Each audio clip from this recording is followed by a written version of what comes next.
Assalamualaikum warahmatullahi wabarakatuh. Ibu Bapak Guru hebat, pada video kali ini izinkan saya memaparkan demonstrasi kontekstual modul 1.4 tentang penerapan segitiga restitusi budaya positif. Restitusi merupakan proses menciptakan kondisi bagi murid untuk memperbaiki kesalahan mereka sehingga mereka bisa kembali pada kelompok mereka dengan karakter yang kuat. Restitusi membantu murid menjadi lebih memiliki tujuan, disiplin positif, dan memulihkan dirinya setelah berbuat salah. Penekanannya bukanlah pada bagaimana berperilaku untuk menyenangkan orang lain atau menghindari ketidaknyamanan, namun tujuannya adalah menjadi orang yang menghargai nilai-nilai kebajikan yang mereka percayai. Restitusi dianggap mampu memecahkan masalah peserta didik karena memiliki ciri-ciri sebagai berikut. Restitusi memperbaiki hubungan, restitusi merupakan tawaran bukan paksaan, restitusi menuntun untuk melihat ke dalam diri, restitusi diri adalah cara yang paling baik, restitusi mencari kebutuhan dasar yang mendasari tindakan, restitusi mengabaikan murid yang berbuat salah pada kelompoknya, restitusi fokus pada solusi, dan restitusi fokus pada karakter bukan tindakan. Segitiga restitusi merupakan suatu proses dialog yang dijalankan guru atau orang tua agar dapat menghasilkan murid yang mandiri dan bertanggung jawab. Terdapat 3 langkah dalam melaksanakan restitusi. Yang pertama, menstabilkan identitas. Yang kedua, validasi tindakan yang salah. Dan ketiga, menanyakan keyakinan. Pertama, menstabilkan identitas. Bagian dasar segitiga restitusi bertujuan untuk mengubah identitas anak dari yang gagal karena melakukan kesalahan menjadi orang yang sukses. Kedua, validasi tindakan yang salah. Konsep ini untuk memahami kebutuhan dasar yang mendasari tindakan anak berbuat kesalahan, sehingga pendidik dapat menemukan cara paling efektif untuk memenuhi kebutuhan tersebut. Ketiga, menanyakan keyakinan. Teori kontrol menyatakan bahwa kita pada dasarnya termotivasi secara internal. Ketika langkah pertama dan kedua sukses dilakukan, maka anak lebih siap dikaitkan dengan nilai-nilai kebajikan yang dia percaya dan berpindah menjadi orang yang dia inginkan. Berikut ini skenario yang saya lakukan dalam melakukan penerapan segitiga restitusi dalam menangani kasus yang terdapat di sekolah. Kasus pertama, Nadia memarahi dan membentak adik kelasnya ketika dalam kegiatan perkemahan sistem blok. Nadia merasa tidak senang karena adik kelasnya menggunakan nama regu yang sama dengan nama regunya. Waalaikumsalam, silakan duduk Nadia. Apa kabar Nadia? Alhamdulillah. Baik. Tadi dengar itu menggunakan ya apa sih? Gini, Bu.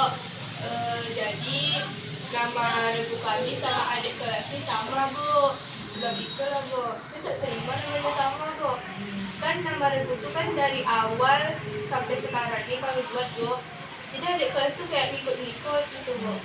Jadi malah saya, Bu. Jadi keluarganya Nadia marah-marah ya. Jadi Nadia ingin mempertahankan, pokoknya nama itu kan sudah dari awal ya sama Nadia dengan teman-teman pakai ya Dari kelas 7. dari kelas 7. Tentu Nadia ingin mempertahankan ya. Ibu pun akan seperti itu, ibu pun akan mempertahankan kalau itu nama itu sudah ibu pakai dari awal, ada orang yang mencomot langsung ambil, ibu pun akan mempertahankan.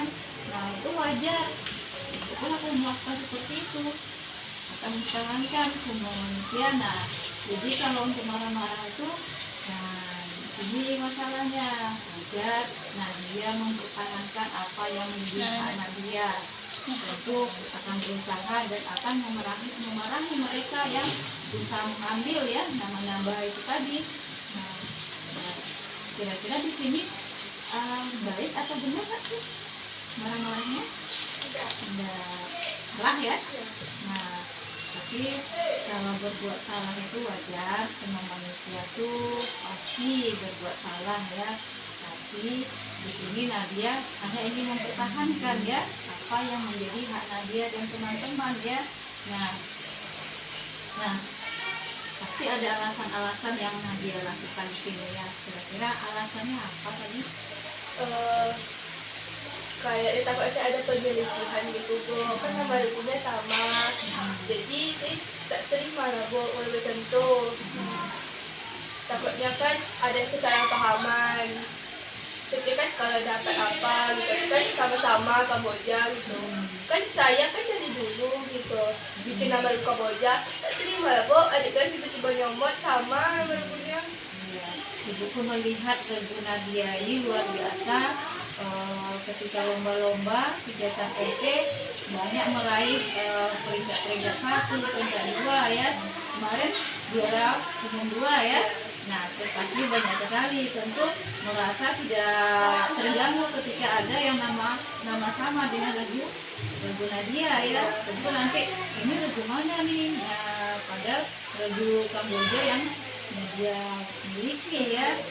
Nah, jadi permasalahan karena itu ya. Nah, tapi kira-kira apa yang Nadia lakukan sama adik kelas Nadia itu kira-kira bagaimana? Karena saya salah Bu, mungkin gara-gara saya terlalu emosi jadi saya marah lah Bu gitu. Jadi terbawa emosi. Bawa emosi ya. Nah, sebenarnya masalah itu bisa nggak kita selesaikan dengan baik?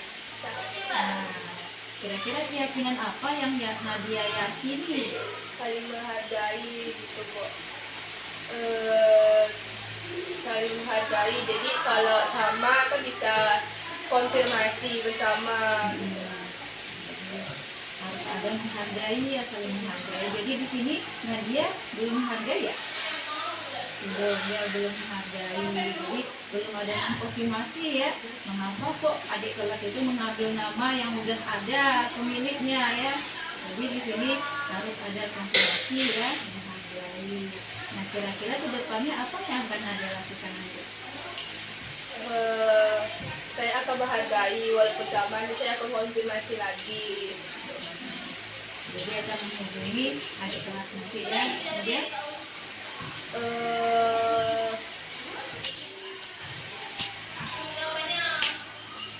tidak marah-marah lagi gitu Bu, jadi saya sering hargai aja, nggak apa-apa walaupun sama. dia akan menghubungi adik kelas. Ya, mudah-mudahan apa yang Nadia lakukan itu bisa menjadi contoh teladan bagi adik-adiknya. Nah, itu anak pramuka itu anak yang hebat, maka akan menjadi contoh. Oh, seperti ini kakak yang baik, tidak pakai marah-marah, tapi langsung mengkonfirmasi ya. Nah, itu Nadia, terima kasih Nadia sudah mau terbuka dengan ibu. Mudah-mudahan Nadia menjadi anak yang teladan di sekolah ya, bisa menjadi contoh baik bagi adik-adik. Perkenalkan, nama saya Nadia Safira dari kelas 82. Ingin mengucapkan terima kasih terhadap Bu Irda Leni telah memberi saran kepada saya untuk menyelesaikan perselisihan antara saya sama adik kelas tentang nama regu yang sama. Saya ucapkan terima kasih. Wassalamualaikum warahmatullahi wabarakatuh. Kasus kedua, Dian Umami memukul teman sekelasnya dengan menggunakan sapu, sehingga menyebabkan terjadi pertengkaran. Penyebabnya karena Dian Umami merasa kesal karena temannya tersebut tidak pernah melaksanakan piket kelas. Alhamdulillah sehat. Apa kegiatan hari ini? Hari ini piket kelas. Sudah sarapan belum? Sudah. Nah, tadi ibu dapat laporan. Nah, laporannya itu seputar kejadian pagi tadi. Kira-kira apa sih kejadiannya? Mukul kawan Apa kok mukul kawan? karena dia tidak piket. Karena dia tidak piket. Jadi mami piket sendiri. Nah, tentu sendiri satu kelas membersihkannya capek ya. Nah, kalau ibu berada dalam posisi mami, ibu juga akan melakukan seperti itu, marah. Jadi apa yang mami lakukan? Saya sudah panggil dia tapi dia tidak mau melakukan sesuatu karena dia tidak piket. Tidak piket. Mukul pakai apa? Satu. Pakai sapu. Waduh. Kalau ibu di posisi mami, piket sendiri, bersihkan sendiri, dia datang nggak piket, nggak mau piket ya, ibu juga mungkin akan melakukan seperti itu, marah karena tanggung jawab bersama, kita kerjakan sendiri ya, ibu juga akan melakukan seperti itu. Nah, kita melakukan seperti itu wajar kalau menurut ibu, wajar bisa dilakukan, mami berhak melakukannya. Tapi kira-kira apa yang mami lakukan tuh pasti ada alasannya. Apa alasannya? supaya dia mau pikir Supaya mau piket ya, jadi biar sama-sama mengerjakannya ya. Itu alasan mami melakukannya ya, dipukul orangnya kalau dia nggak mau ya. Nah, jadi melakukan hal seperti itu kira-kira menurut mami baik atau enggak? tidak, Kenapa? karena kan kita harus menghormati orang lain, menghargai orang lain, tidak melakukan kekerasan terhadap teman. Nah, kira-kira kesepakatan kelas yang mami langgar apa di situ? Melakukan kekerasan, tidak menghargai orang lain. Nah, jadi melakukan kekerasan yang memukul kawan ya, walaupun itu adalah karena dia sudah tidak mengikuti aturan ya. Nah, ada petugas piketnya, dia tidak melaksanakan piket. Nah, kira-kira kalau setelah mami tahu ini ada yang mami langgar, tidak menghormati orang lain. Nah, kedepannya apa yang akan mami lakukan? Bicara lemah terhadap dia kalau kita menyuruh dia pikir. Nah, terus ada lagi? Minta maaf. Jadi nanti minta maaf ya. Nah, ibu tunggu nanti mami melakukan hal ini. Jadi nanti setelah dari sini mami segera minta maaf sama siapa tadi? Melani. Melani. Nah, minta maaf sama dia. Kemudian apa lagi yang Melani lakukan? Dia tidak mau pikir. Nah, tidak mau piket. Jadi supaya dia mau piket gimana caranya? Kita nyuruh dia baik-baik, terus minta maaf supaya dia mau pikir. Nah, jadi itu tadi ya, supaya ini kan kawan-kawan sama satu kelas biar tidak ada perselisihan ya, kita selesaikan masalah itu dengan baik, jadi tidak ada kekerasan lagi ya mami ya. Nah, jadi setelah dari sini mami segera Minta maaf minta maaf dan tidak mengulangi. tidak mengulangi lagi. Siap mami? Siap. Alhamdulillah. Nah, itu hargai apa yang sudah mami sampaikan sama ibu. Mudah-mudahan kedepannya kita bisa lebih baik lagi. Terima kasih ya mami ya. Kasih Bu. Assalamualaikum warahmatullahi wabarakatuh. Nama saya Jen Umami, saya dari kelas 91. Saya berterima kasih kepada Ibu Irda ini karena dia telah mengajarkan saya untuk memecahkan masalah terhadap teman saya. Menjadi seorang pendidik memang pekerjaan dengan berjuta tugas, karena kita bekerja dengan manusia-manusia yang mempunyai kodrat dan kehendak. Oleh karena itu, sebagai seorang pendidik, merupakan suatu hal yang sangat penting untuk dapat berbicara dengan murid dengan nada yang tenang, bukan menyalahkan atau menentang. Selain mengajar dan membimbing, guru juga harus dapat mendengar dan memahami murid. Semoga dengan penerapan restitusi dapat memberi kita pencerahan dalam mengatasi berbagai persoalan di sekolah. Demikianlah pemaparan skenario saya tentang melaksanakan praktek segitiga restitusi dalam demonstrasi kontekstual. Saya mengucapkan terima kasih. Assalamualaikum warahmatullahi wabarakatuh.